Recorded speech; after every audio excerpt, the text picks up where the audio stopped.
नमस्कार दोस्तों, प्रभु यीशु मसीह के मधुर और मीठे नाम में आप सभी को जय यीशु जय मसीह के साथ ही आप सबों को हैप्पी क्रिसमस, खुश जन्म परब।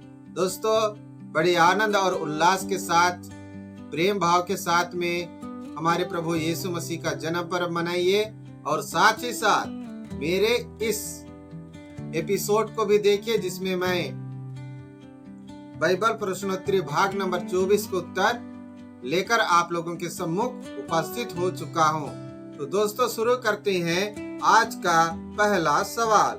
और पहला सवाल था, मेरी भेड़ों को चराओ प्रभु ने किस शिष्य से कहा? और इसके 4 संभावित उत्तरों में से पहला था योहन, दूसरा सिमोन, तीसरा फिलिप और चौथा पौलुस। दोस्तों, हमारे प्रभु यीशु मसीह ने सिमोन पतरस को कहा था कि मेरी भेड़ों को चराओ। अब है दूसरा सवाल, क्या तुम मुझसे प्यार करते हो? यीशु ने किससे पूछा? दूसरा सवाल था और इसके उत्तर थे स्टेफनुस, दूसरा सिमोन, तीसरा थॉमस और चौथा याकूब। तो दोस्तों, इसका उत्तर भी है दूसरा नंबर। सिमोन पतरस को ही हमारे प्रभु यीशु मसीह ने 3 बार पूछा था कि क्या तुम मुझसे प्यार करते हो, और उसके बाद में कहा था मेरी भेड़ों को चराओ, जो कि पहले सवाल का उत्तर और दूसरे सवाल का उत्तर एक ही है, सिमोन पतरस। अब है तीसरा सवाल और वह था, क्या नाजरेत से भी कोई अच्छी चीज या वस्तु आ सकती है? ये बातें किसने कहा?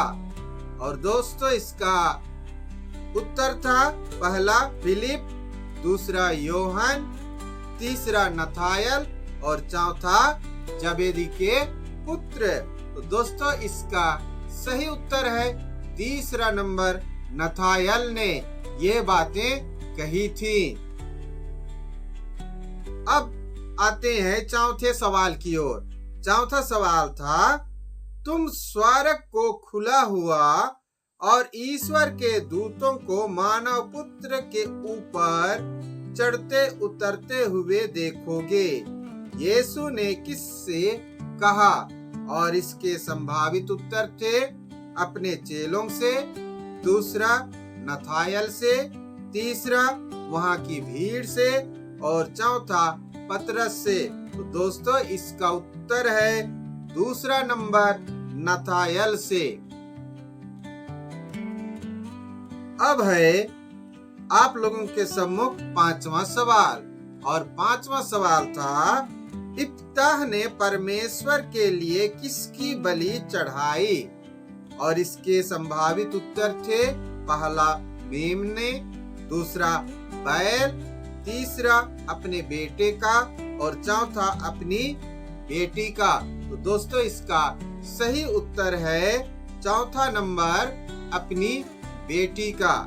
दोस्तों, इफ्ताह ने युद्ध में जाने से पहले परमेश्वर से एक वादा किया था कि यदि मैं इस युद्ध को जीत जाऊं और सही सलामत अपने घर को वापस आऊंगा अपने सारे सैनिकों के साथ, तो मेरे परिवार का जो सबसे पहले मेरा स्वागत करने आएगा, मैं उससे आपकी सम्मान के लिए बलि चढ़ा दूंगा। और दोस्तों, जैसा कि उसने पिता ईश्वर से वादा किया था वैसा ही हुआ। उसने युद्ध जीत लिया और बड़े आनंद के साथ अपने नगर को वापस आ रहा था। लेकिन उनकी अगुवाई और उनकी स्वागत करने के लिए सबसे पहले उसकी बेटी आती है और अपने वादे के अनुसार इफ्ताह ने अपनी बेटी का 1 महीने के बाद में बलि चढ़ा देता है। और इस प्रकार से इस्राएलियों के बीच में एक गलत भावना, गलत संदेश, एक बुरी रीति चालू हो चुकी थी, जिसे बहुत ही मुश्किल से समाप्त किया गया। अब आते हैं छठवें सवाल की ओर। छठवां सवाल था, स्वर्गदूत ने गिदोन को किस वृक्ष के पास दर्शन दिया? और इसके संभावित उत्तर थे, पहला बरगद, दूसरा पीपल, तीसरा बालूत और चौथा अंजीर। तो दोस्तों इसका सही उत्तर है तीसरा नंबर, बालूत पेड़ के नीचे, क्योंकि गिदोन कोल्हू में अंगूर को क्या कर रहा था? पेर रहा था दाखरस बनाने के लिए, और वह थक चुका था। थकावट के कारण वह बालूत पेड़ के नीचे बैठा था। उसी समय स्वर्गदूत ने उसे दर्शन देकर कहता है, वीर पुत्र। और गिदोन ने स्वर्गदूत से सवाल पूछा था कि आप मुझे वीर पुत्र क्यों कहते हैं? दोस्तों वहां पर स्वर्गदूत और गिदोन के पास काफी बातचीत होती है, और स्वर्गदूत परमेश्वर के वचन को सुनाता है, और गिदोन वहां पर स्पष्टीकरण मांगता है कि वाकई में परमेश्वर हमारे साथ में है या नहीं, और उसने दो तरीका से परमेश्वर का सबूत मांगा था। अब है आप लोगों के सम्मुख सातवां सवाल। सातवां सवाल था, स्वर्ग राज में किसका प्रवेश पाना मुश्किल है? और उसके चार संभावित उत्तरों में से पहला था धर्मी व्यक्ति का, दूसरा गरीब व्यक्ति का, तीसरा दरिद्र व्यक्ति का, और चौथा अमीर व्यक्ति का। तो दोस्तों इसका सही उत्तर है चौथा नंबर, अमीर व्यक्ति का, क्योंकि ये बातें स्वयं परमेश्वर ने कहा था कि एक ऊंट का सुई के नाके से, यानी कि सुई के छेद से जहां हम धागा डालते हैं, उससे गुजर जाना आसान है, परंतु एक धनी व्यक्ति, एक अमीर व्यक्ति का स्वर्ग राज में प्रवेश पाना मुश्किल है। अब आते हैं आठवें सवाल की ओर। आठवां सवाल था, ईश्वर ने सभी आज्ञाओं में सबसे महान किसे ठहराया? और इसके संभावित उत्तर थे, आज्ञाकारी, दूसरा त्याग, तीसरा प्रेम, चौथा उपवास। तो दोस्तों इसका सही उत्तर है तीसरा नंबर, प्रेम को ईश्वर ने सबसे महान और उत्तम ठहराया है। अब आते हैं नौवें सवाल की ओर। नौवां सवाल था, क्या लूसीफर शैतान पिता परमेश्वर के सम्मुख उपस्थित हुआ था?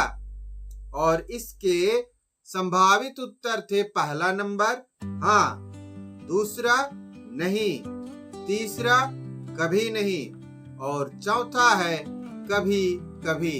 दोस्तों इसका सही उत्तर है पहला नंबर हाँ।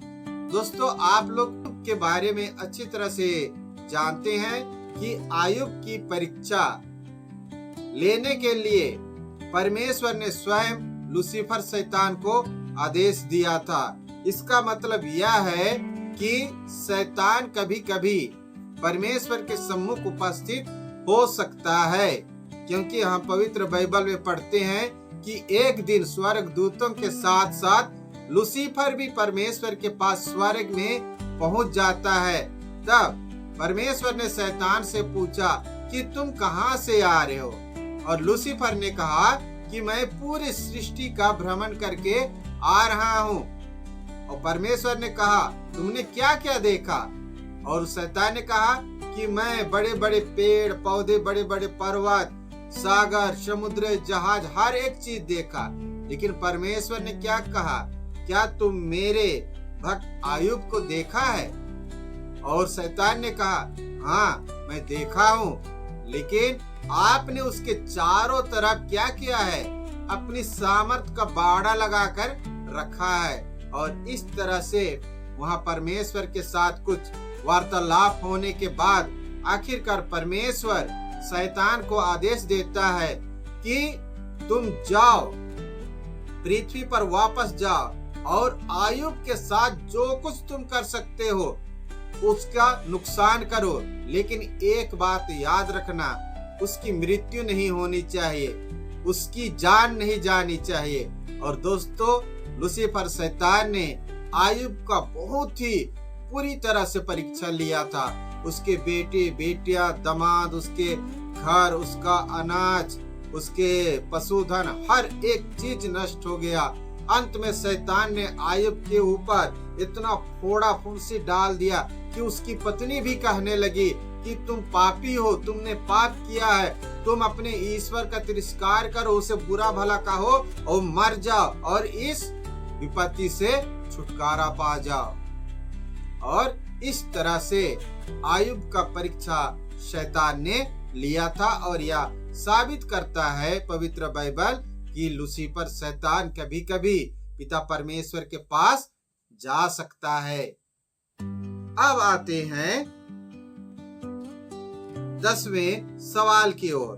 और 10वां सवाल था, यरूशलेम की हार की भविष्यवाणी करने पर वहां की जनता ने किस नबी को मार डालना चाहती थी?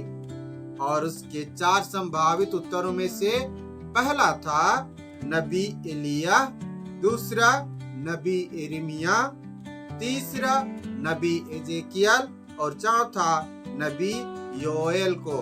तो दोस्तों, इसका सही उत्तर है दूसरा नंबर, नबी यिर्मयाह को।